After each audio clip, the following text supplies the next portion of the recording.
கிறிஸ்துவின் நாமத்தினாலே இங்கும் நிறைந்து வருவதற்கு சார்பாக வாழ்த்துக்களை தெரிவித்துக் கொள்கிறேன். இந்த பகல்களில் கூட கர்த்தருடைய வார்த்தையிலிருந்து நாம் சில விஷயங்களை அணுகி போகிறோம். ஆதாரமாக எடுத்துக்கொண்ட வேத வசனம் 2 கொரிந்தியர் புத்தகம் 6ஆம் அதிகாரம் 1ஆம் வசனத்தை மையமாச்சு நம்ம பார்க்க போகிறோம். அதில் என்ன போட்டிருக்கிறத பார்ப்போம். தேவனுடைய கிருபையை நீங்கள் விருதாவாய் பெறாதபடிக்கு உடன் வேலையாட்களாகி நாங்கள் உங்களுக்கு புத்தி சொல்கிறோம். இந்த வசனத்தை மையமாச்சு தான் நம்ம இன்னைக்கு என்ன செய்ய போகிறோம் பார்க்க போகிறோம். இன்னைக்கு செய்தியுடைய தலைப்பு என்னவென்று சொன்னால், தேவனுடைய கிருபையை வீணாக்காதே என்கிற தலைப்பை நான் பார்க்க போகிறோம்.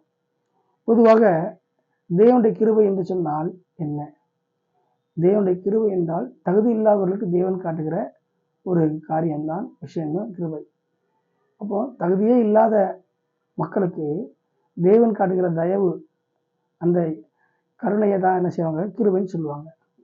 இங்கே வேதவசனம் சொல்கிறது, தேவனுடைய கிருபையை நீங்கள் விருதாவாய் பெறாதபடிக்கு. அப்போ என்ன அர்த்தம்னா, தேவனுடைய கிருபையை வீணாக்காதபடிக்கு அர்த்தம். இந்த சம்பவம் என்ன அப்படின்னு சொல்லி பார்க்கும்போது, கொரிந்து அப்படிங்கிற ஒரு பட்டணம் இருக்கிறது. அந்த பட்டணம் வணிக நகரமாக இருக்கிறது. அந்த பட்டணத்தில் பவுல் என்கிற தேவதாசன் ஊழியத்தை செய்கிறாரு. அநேக சபைகளை ஏற்படுத்துகிறாரு. அப்போ ஒவ்வொரு சபைகளுக்கு என்னென்ன தேவை, ஒவ்வொரு ஊழியர்களுக்கு என்னென்ன ஆலோசனை கொடுக்கணும், மக்கள் எப்படி நடக்கணும், இப்படிலாம் கருத்துக்குள்ளே அவங்க ஸ்ட்ராங்காக நிற்கணுங்கிறத அவர் ஆண்டவர்கிட்ட கேட்டு எழுதியிருந்தார்.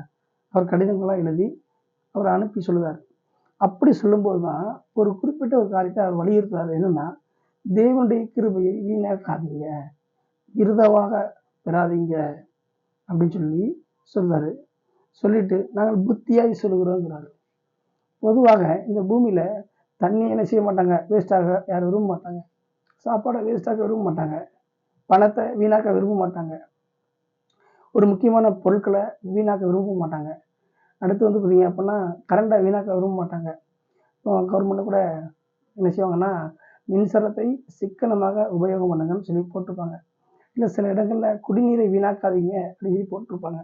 இப்போ இந்த மாதிரி பொதுவான விஷயங்களை வீணாக்காதீங்க, வேஸ்ட் பண்ணாதீங்க அப்படின்னு சொல்லி உலகத்திலே போட்டிருக்காங்க. அப்படின்னா இதை காட்டிலும் பெரிய ஒரு விஷயம்தான் தேவனுடைய கிருபை, மனிதருக்கு தேவன் காட்டுகிற கருணை.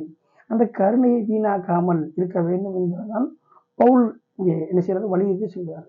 ஏன் வீணாக்கக்கூடாதுன்னா, இந்த உலகத்தில் உள்ள வீணாக்கக்கூடாதுன்னு சொல்ல காரியம் உலகம் சார்ந்த விஷயம். தேவனுடைய கிருபை அப்படி இல்லை, பரலோகத்தில் உள்ள பரலோகம் சார்ந்த விஷயம். அப்போ அதை வீணாக்கும் போது பாதிப்புகள் உண்டாகும். அது தேவனுடைய கோபத்தை ஏற்படுத்தும். அது தேவனுடைய தண்டனைக்கு நேரம் கொண்டு போய்விடும். அப்படிப்பட்ட ஒரு சூழ்நிலையில என்ன செய்யக்கூடாது, நான் வீணாக்கக்கூடாதுங்கிறத அவர் சொல்றாரு. பவுல் வளர்ந்த காலத்துல அநேகர் என்ன செய்றாங்க, அந்த கிருபையோட மதிப்பு தெரியாமல் போயிட்டாங்க. கடவுள் கிருபையா இருக்காரு, இரக்கமா இருக்காருன்னு எல்லாம் மீறி போக ஆரம்பிச்சிட்டாங்க. அவங்க துணிகரமாக செயல்பட ஆரம்பிச்சிட்டாங்க. அநேக காரியங்களை அவங்க வேணுங்கன்னு பேச ஆரம்பிச்சிட்டாங்க.